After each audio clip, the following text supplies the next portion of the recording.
Hi అండి, వరలక్ష్మి వ్రతం పూజ కోసం నేను 9 రకాల ప్రసాదాలు అయితే చేశాను. ఎలా చేశాను, ఏమేం ప్రసాదాలు చేశాను, అసలు సింపుల్ గా అయిపోయిందా, కష్టంగా ఉందా అనేది మీకు ఈ వీడియోలో చెప్తాను. నేను రాత్రి ఇంకా పడుకునే ముందు 12 అయింది అనమాట డెకరేషన్ చేసి పడుకునే టైంకి. ఇంకా రాత్రే ఇంకా శనగలు, బియ్యం, మినపప్పు అయితే నానబెట్టేశాను. ఇంకా పొద్దున్నే లేచి తలకి ఒంటికి స్నానం చేసి ఇంకా వంటలు అయితే మొదలు పెట్టాను. కట్టి ముస్తాబు చేసుకొని వంటలు చేయాలని ఏమీ రూల్ లేదు, మనకి ఏది కంఫర్ట్ అయితే అలా. రాత్రి నానబెట్టిన శనగలు మంచిగా కడిగే మళ్ళీ మంచినీళ్ళు వేసి కొంచెం సాల్ట్ వేసి ఉడకబెడతాను. శనగలు ఒక పక్కన పెట్టేశాను. పరమన్నంకి దద్దోజనకి ఒక పక్క అయితే అన్నం పెట్టాను. పులిహోరకి అయితే కుక్కర్ లో రైస్ పెట్టాను. కుక్కర్ లో రైస్ పెట్టేటప్పుడే కొంచెం పసుపు కూడా వేసేసాను. ఉడికిపోయేటప్పుడు మంచిగా పసుపుగా రైస్ వచ్చేసి 3 పక్కల 3 పెట్టేశాను అనమాట. ఇప్పుడైతే ఇంకా శనగపప్పు బూరెల కోసం శనగపప్పు అయితే శుభ్రంగా కడిగి మళ్ళీ ఉడకడానికి ఎన్ని నీళ్ళు కావాలంటే అన్ని నీళ్లు వేసుకొని ఇంకా స్టవ్ మీద పెట్టేసి ఒక 4-5 విజిల్స్ అయితే రానివ్వాలి. ఇంకా 4 పొయ్యిల మీద 4 పెట్టేశాను. ఈ లోపు వచ్చేసి రాత్రి పప్పు నానబెట్టుకున్నాం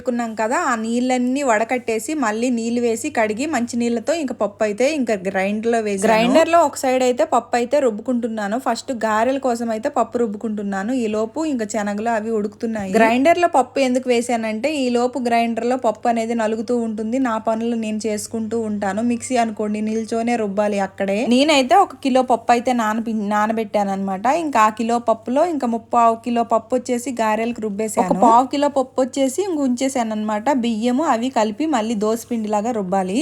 ఇంకా పప్పు అయితే మంచిగా నలుగుతూ ఉందన్నమాట. ఈ లోపు అయితే ఇంకా పులిహారకి ఇంకా దద్దోజనంకి పెరుగు వడకి కావాల్సినవన్నీ కట్ చేసుకుంటున్నాను. పచ్చిమిర్చి, అల్లం మంచిగా కట్ చేసుకొని పక్కన పెట్టుకుంటే తొందరగా పోపు పెట్టుకోవచ్చు. స్టార్టింగ్ లో 3 ప్రసాదాలు చేస్తాను అని అనుకున్నాను, కానీ ఒక్కొక్కటిగా చేస్తూ ఇంకా 9 రకాల ప్రసాదాలు అయితే చేసేసాను. అన్నిటికీ ఒకసారి కట్ చేసుకొని ఒక ప్లేట్ లో పెట్టుకుంటే తొందరగా పని అయిపోతుంది. ఇంకా కంపల్సరీ మనకి దద్దోజనంకి కావాలి కాబట్టి అన్ని కట్ చేసుకొని పక్కన పెట్టుకోవాలి. అదేంటో మనం ఏ టేస్ట్ చూడం కానీ ప్రసాదాలు అయితే చాలా బాగా వస్తాయి. ఎప్పుడైనా అది తినాలి అని ఉందన్నప్పుడు చేస్తే మాత్రం ఏదో ఒకటి తక్కువేనవుతుంది, ఎక్కువేనైపోతుంది. పచ్చిమిర్చి, అల్లం కట్ చేసేసి పక్కన పెట్టుకున్నాను. ఇంకా పులిహోరకి కావాల్సిన చింతపండు నానబెట్టుకుందాం అనేసి కడిగేసి మళ్ళీ కొన్ని వాటర్ పోసేసి ఇంకా నానబెట్టేసాను. ఈలో పులిహోర కూడా రెడీ అయిపోయింది, ఉడికిపోయింది. అలానే కుక్కర్ మూత తీయకుండా ఉంచేసామనుకోండి ఇంకా ముద్దలాగా అయిపోతుంది అనమాట, అస్సలు బాగోదు. ఇంక ఈ లోపు చింతపండు నానిపోయింది. చింతపండు రసం తీసేసి ఒక కళాయిలో ఇంకా స్టవ్ మీద పెట్టుకొని కళాయిలో చింతపండు రసం వేసుకున్నాను. మనకి ఎంత ఉప్పు సరిపోతుందో అంత ఉప్పు ఇంకా ఈ చింతపండు రసంలో వేసేసి కలిపేసి బాగా ఉడకాలి. ఒక సైడ్ పరమన్నం ఉడుకుతుంది, ఇంకొక సైడ్ అయితే ఇంకా శనగలు కూడా ఉడికిపోయావి. ఇంక ఇలా చేతితో ఇలా అంటే ఉడికినట్టే ఇంకా స్టవ్ ఆఫ్ చేసేయాలి.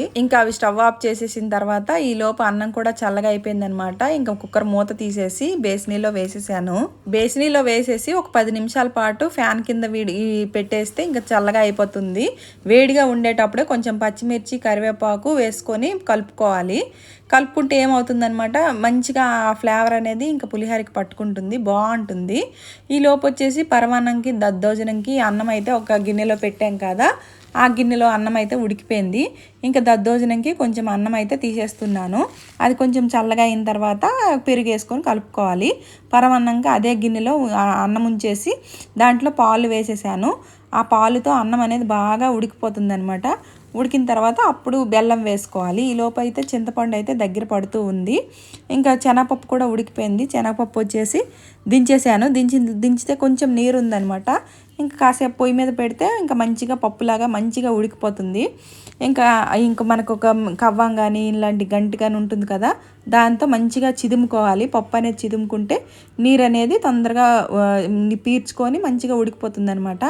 పప్పు అయితే ఒక సైడ్ ఉడుకుతుంది. చింతపండు రసం కూడా ఇంక సిమ్లో పెట్టేశాను, మరుగుతుంది. ఈ లోపు వచ్చేసి గారెలకు పప్పు వేసుకున్నాం కదా, పప్పు అయితే గ్రైండ్ అయిపోయింది అనమాట, మంచిగా నలిగిపోయింది. ఆ పప్పు తీసేసి దోశ పిండి అయితే వేసేసాను. అదేనండి ఇంకా రుబ్బు ఉంచినాను కదా, ఇంకా మినపప్పు, బియ్యము అవి కూడా మళ్ళీ అయితే ఇంకా గ్రైండర్లో వేసేసి గ్రైండర్లో ఇంకా నలుగుతూ ఉందన్నమాట. ఈ లోపు చింతపండు కూడా దగ్గర పడిపోయింది. ఇంకా పులిహోరలో కలిపేసాను అనమాట చింతపండు. ఇంకా ఉప్పు ఏం చూసుకోలేదు, అదే సరిపోతుంది, ఎంత అయితే అంతే. కొంచెం ఏంటంటే మన గుడిలో ఇస్తారు కదా, ఆ పులిహోర స్టైల్ రావాలి, ఆ టేస్ట్ రావాలంటే కొంచెం బెల్లం, ఇంగువ వేసుకోవాలి. అప్పుడు చాలా బాగుంటుంది, చాలా టేస్ట్గా ఉంటుంది. వంటలు ఎలా వచ్చాయి, అన్నీ సరిపోయావా లేదనేసి నెక్స్ట్ అది లాస్ట్లో చెప్తానమాట. ఇంకా పులిహోరకి కరివేపాకు అన్నీ కలిపేసాను కదా, చింతపండు కూడా కలిపేసాను కదా.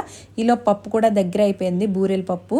ఆ పప్పులో కొంచెం మనకు తగినంత బెల్లం వేసుకున్నాను. నేను ఒక 1/4 కిలో ఉంటుంది అనుకోండి, 1/4 కిలోకి తక్కువే ఉంటుంది బెల్లం అయితే వేసుకున్నాను. ఆ బెల్లం వేసేసి కలిపేసి సిమ్లో పెడితే మంచిగా పప్పు బెల్లం కలిసిపోతుంది. ఇంకా పరమాన్నం కూడా దగ్గర పడింది. మంచిగా పాలల్లో అన్నం ఉడికిపోయింది. ఉడికిన తర్వాత కొంచెం బెల్లం వేసేసాను. వేసిన తర్వాత అన్నం సిమ్లో పెట్టేశాను, ఉడుకుతూ ఉందనమాట. ఈలోపు ఈ దద్దోజనంకి అన్నం కొంచెం చల్లగా అయితే దాంట్లో పెరుగు వేసేసాను. పెరుగు కొంచెం ఉప్పు వేసుకొని ఇంకా కలిపేసి పక్కన పెట్టేశాను. ఇప్పుడు వచ్చేసి ఫస్ట్ ఇంకా పరమాన్నమే అయిపోయిందనమాట. పరమాన్నం చూడండి ఎంత చక్కగా ఉడికిపోయిందో. ఇప్పుడు వచ్చేసి పరమాన్నంకి నేతిలో ఇంకా జీడిపప్పు, కిస్మిసు కొంచెం ఉంటాయి కదా, అవి దోసపప్పు అవి ఉంటాయి కదా, ఇలాచి అవన్నీ ఫ్రై చేసుకొని పరమాన్నంలో కలుపుకోవాలి. కొంచెం ఎక్కువగా వేసుకుంటే టేస్ట్ బాగుంటుంది. ఇంకా ప్రసాదాలు కాబట్టి ఎక్కువగానే వేయాలి. నెయ్యి అది డాల్డాలా కనిపిస్తుంది కానీ నెయ్యి అండి. రాత్రి తెచ్చి పాలు, పెరుగు అవన్నీ ఏం చేసామంటే ఫ్రిడ్జ్లో పెట్టేసాము. అవి వచ్చేసి ఇంకా అలా అయిపోయిందనమాట. ఇంకా అలానే వేసేసాను. ఇంకా దేవుడికి పెట్టేటప్పుడు కొంచెం వేడి చేస్తే ఇంకా అది నెయ్యి అనేది కరుగుతుంది. ఇంకా కిస్మిస్, జీడిపప్పు, ఇలాచి, దోసపప్పు అనేది వేగిపోయిందనమాట నేతిలో. అది వచ్చేసి పరమాన్నంలో కలిపేశాను. బూరెలకి కొబ్బరి కూర వేస్తేనే శనగపప్పు బూరెలు టేస్ట్ బాగుంటుంది అనమాట. మరి కొబ్బరికాయ ఉండాలి కదా, మరి నిన్న మొన్న కొట్టిన కాయలు వేయకూడదు కాబట్టి ఒక కొబ్బరికాయ కొట్టేసి ముక్కలు కట్ చేసుకొని మిక్సీలో వేసుకొని కూర చేసేసాను. కూర చేసేసి బెల్లం పప్పు కరిగిన తర్వాత ఈ కూర వేసేసాను. ముందే వేసుకోవచ్చు బెల్లం వేసేటప్పుడే, కానీ టైం లేదనమాట. ఇంకా అన్ని పనులు చేస్తూ ఉన్నాను కదా, దాని మీద టైం తీసుకోకుండా బెల్లం కరిగిన తర్వాత అప్పుడు కొబ్బరి కూర వేసి మళ్ళీ కాసేపు సిమ్లో పెట్టాను. ఈ లోపు వచ్చేసి ఇంకా నూనె, నెయ్యి ఒక కళాయిలో వేసుకొని అది వేడైన తర్వాత జీడిపప్పు, ఇంకా పల్లీలు, పులిహోరకు వచ్చేసి పోపు అయితే పెట్టుకోవాలి. ఇవి లైట్గా ఫ్రై అయిపోయిన తర్వాత తీసేయాలి, ఒక గిన్నెలోకి తీసుకోవాలి. లాస్ట్లో చెప్తాను ఇవి ఎందులో వేయాలనేసి.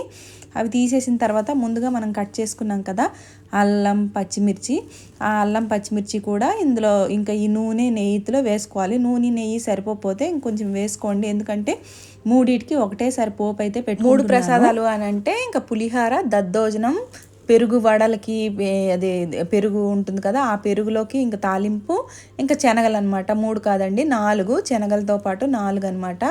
కొంచెం అన్నిటికే కాబట్టి ఎక్కువ పోపులే వేసుకున్నాను. పచ్చిమిర్చి, అల్లం, పోపులు, ఇంకొంచెం శనగపప్పు కూడా యాడ్ చేశాను, ఎందుకంటే పులిహోరలో శనగపప్పు కనిపించాలి కదా. ఇంకొంచెం శనగపప్పు వేసుకొని ఇవి కొంచెం ఫ్రై అయిన తర్వాత అప్పుడు దాంట్లో ఎండుమిర్చి, కరివేపాకు కూడా వేసుకోవాలి. ఇవి లైట్గా ఫ్రై అయిన తర్వాత వేయండి. ఇప్పుడే వేసేస్తే మళ్ళీ అన్నీ మాడిపోతాయి అనమాట. ఇప్పుడు వేసాను కదా, నేను 4కి సరిపోటట్టే ఇంకా ఎండుమిర్చి, కరివేపాకు కూడా వేసేసాను. ఇవి వచ్చేసి ఫ్రై అవుతూ ఉన్నాయి. ఒక సైడ్ అయితే పప్పు, కొబ్బరి కూర ఇంకా ఉడికిపోయింది అనమాట. అది స్టవ్ ఆఫ్ చేసేసి కొంచెం చల్లగా అవ్వాలి. చల్లగా అయిన తర్వాతే ఉండలు చుట్టాలన్నమాట. ఈ లోపు తాలింపు కూడా వేగిపోయింది. ఇక్కడ చూడండి 4 ఒక దగ్గర పెట్టుకొని ఇంకా అందులో కొంచెం వేసేసాను. ఫస్ట్ పెరుగు వడకి కొంచెం అయితే వేసేసాను. అన్ని పడేటట్టు చూసుకోండి గరిటతో. ఎండుమిర్చి, పచ్చిమిర్చి, కరివేపాకు, పోపులు అన్నీ పడాలి. వేసిన తర్వాత ఒకసారి గంటితో కలుపుకుంటే సరిపోతుంది. ఫస్ట్ పెరుగులో వేసేసాను తాలింపు. తర్వాత దద్దోజనంకి కూడా సేమ్ అలానే పచ్చిమిర్చి, ఎండుమిర్చి, కరివేపాకు, పోపులు పడాలి. దీంట్లో ఇంకా మళ్ళీ వేరేది కూడా వేయాలి, అది చెప్తాను. తర్వాత కొంచెం లాస్ట్లో ఏంటంటే పులిహోరకి వేసేసాను. లాస్ట్లో కొంచెం ఉంటుంది కదా, దాంట్లో ఏం చేయాలంటే మనం ఉడకబెట్టుకుని శనగలు వేసేసి స్టవ్ మీద మళ్ళీ ఒక 2 నిమిషాలు అలా పాటు వేపేస్తే ఇంకా మంచిగా ఉప్పు, పసుపు, కారం, ఆ తాలింపు అనేది శనగలకి పట్టుకుంటుంది అనమాట, ఆ ఆయిల్ అనేది. ఆ పెరుగులో ఇంకా తాలింపు వేసేసాను కదా, వేసేసిన తర్వాత కలిపేసి పెరుగు అయితే పక్కన పెట్టేశాను. దద్దోజనం కూడా ఇంకా అన్ని వేసేసి మంచిగా కలిపేసి దద్దోజనంలో ఇంకా మనం ఫ్రై చేసుకున్న పల్లీలు, జీడిపప్పు ఉంది కదా, జీడిపప్పు మాత్రమే వేయాలి. ఒక 10 జీడిపప్పు పలుకులు వేసేసి కలిపేసి ఇంకా పక్కన పెట్టేశాను. పరమాన్నం అయిపోయింది, గార్లిక్ పెరుగు అయిపోయింది, దద్దోజనం కూడా అయిపోయింది. ఇంకా మిగతా పల్లీలు, ఇంకా జీడిపప్పు, పులిహోరలో మనము చింతపండు, పోపు అన్నీ వేసేసి పక్కన పెట్టుకున్నాం కదా. ఇప్పుడు ఆ పులిహోరలో ఇంకా పల్లీలు, జీడిపప్పు అన్నీ వేసేసి కొంచెం ఇంగు వేసుకొని మంచిగా కలుపుకోవాలి. చక్కగా చేయితోనే కలపండి, అంతా కలుస్తుంది. ఎందుకంటే చిన్న ఉండల్లాగా ఉండిపోతాయి అనమాట రైసు, అప్పుడే బాగా కలుస్తుంది. కుక్కర్లో ఎందుకంటే నేను పులిహోర చేస్తాను, కుక్కర్లో చేసిన రైసు చాలా బాగుంటుంది అనమాట. ఏంటంటే అన్నం అనేది చక్కగా ఉడుకుతుంది, ఇంకా అన్నం ముక్కలు అవ్వదు, చాలా బాగుంటుంది, టేస్ట్ బాగుంటుంది. మెయిన్ పులిహోర 4 వైపులు మంచిగా కలిపేసానండి. మంచిగా కలిపేసిన తర్వాత బేసిన్లో ఉంటే మళ్ళీ మనం పొద్దున పూజ చేస్తాం కాబట్టి ఇంకా ప్రసాదం పెట్టే టైంకి చల్లగా అయిపోతుంది, గాలి పట్టేస్తుంది, మెతుకులు ఎండిపోతాయి కాబట్టి ఒక గిన్నెలో వేసుకొని మూత పెట్టుకోవాలి. నాకు ఒక గిన్నె నిండా అయ్యింది, ఇంకా కొంచెం పక్కకు తీసాను అనమాట. ఎందుకంటే ప్రసాదాలు ఇస్తాను, మెయిన్ పులిహోర, శనగలు, గారెలు, అలాంటి పూర్ణాలు ప్రసాదాలు ఇస్తాను. ఇంకా అందుకని కొంచెం ఎక్కువే చేస్తాను పులిహోర కానీ, ఇంకా బూరెలు కానీ, గారెలు కానీ. ఇంకా పరమాన్నం దద్దోజనం అంటే ఇంకా కొంతమంది తీసుకోరు, తినరు కూడా, అందుకే ఇవ్వనమాట. వాళ్ళకి తింటామంటే తిన్న వాళ్ళకి ఇస్తాను.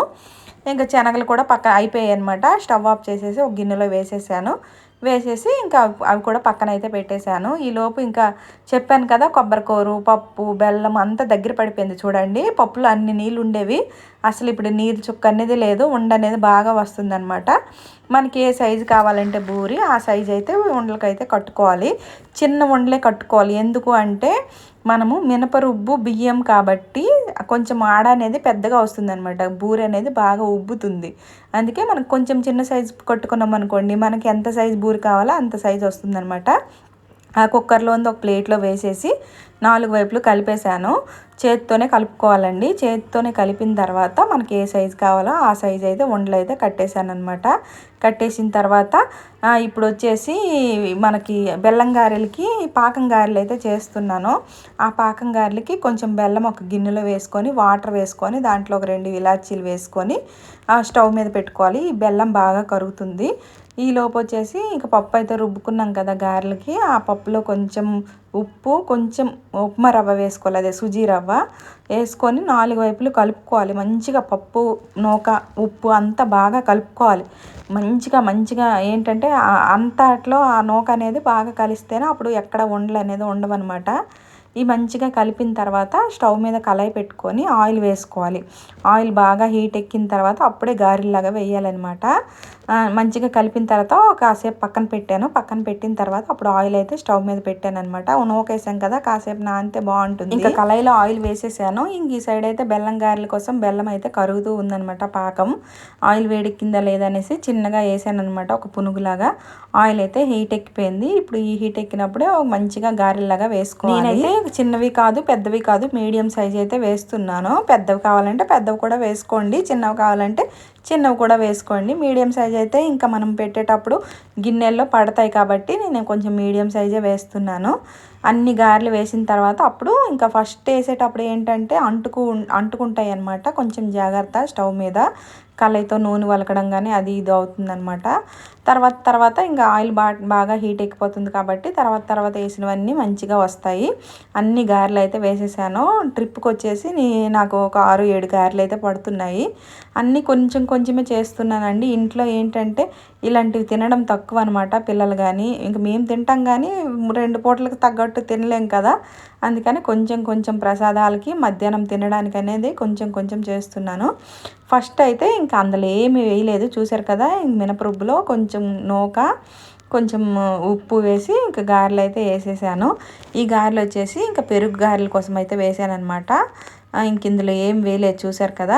ఇంకా గారెలన్నీ వేసిన తర్వాత ఈ గారెలు తీసుకొని నీళ్ళల్లో వేసుకోవాలి. నీళ్ళల్లో వేసిన తర్వాత చేత్తో ఇలాగానంటే అనమాట మనకి ఆయిల్ అనేది బయటికి వెళ్ళి పెరుగు అనేది బాగా పట్టుకుంటుంది, చాలా బాగుంటుంది. నేను ఒక వీడియోలో చూసాను. అంతకు మునుపు అలా నూనెలో నుండి తీసి పెరుగులో వేసేసేదాన్ని. అలా వేయకూడదంట, ఇలా నీళ్ళల్లో వేసుకోవాలి.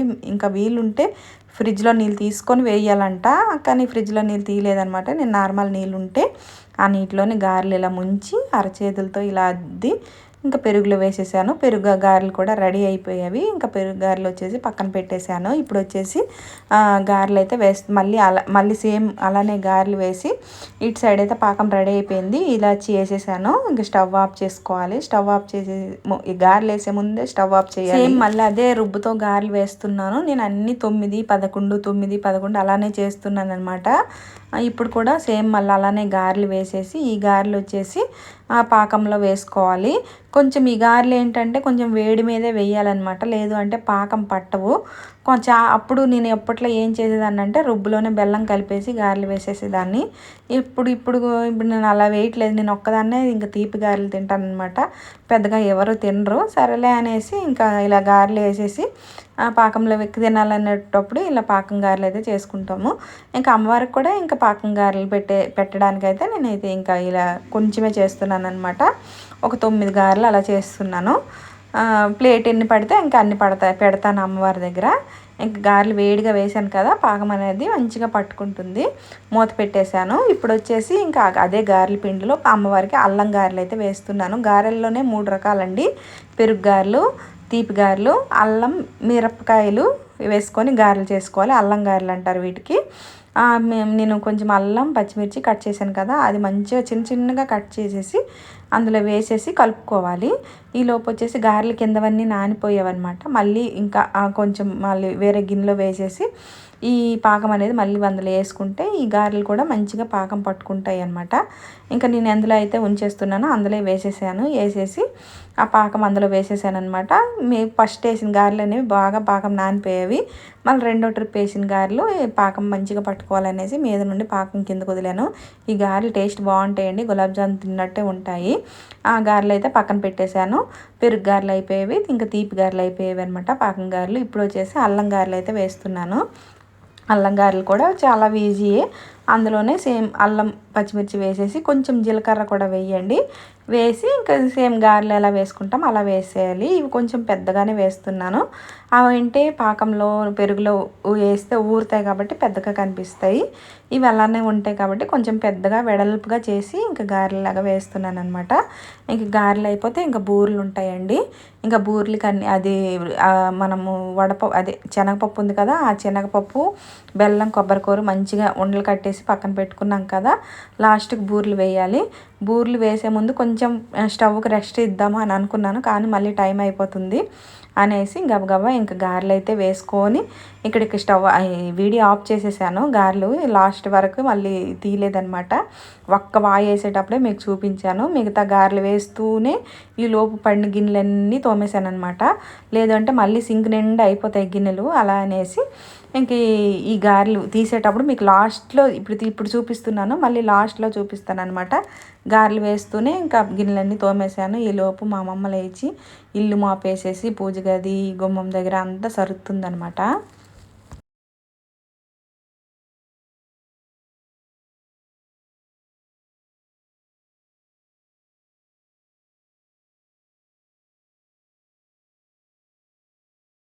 గారెలు అయితే ఇంకా మొత్తానికి వేసేస్తున్నాను. పప్పుతో పచ్చడితో తినొచ్చు అనేసి ఇంక మొత్తానికైతే ఇంకా గారెలన్నీ వేసేసాను. బేసినీడు గారెలు అయ్యాయి అనమాట. వీటి మీద కూడా మూత పెట్టేసి ఇంకా ప్రసాదాలన్నీ పక్కన పెట్టేశానండి. అన్నీ వడపప్పు కూడా నానబెట్టేశాను, కొంచెం నీటిలో పెసరపప్పు అది కూడా పక్కన పెట్టేశాను.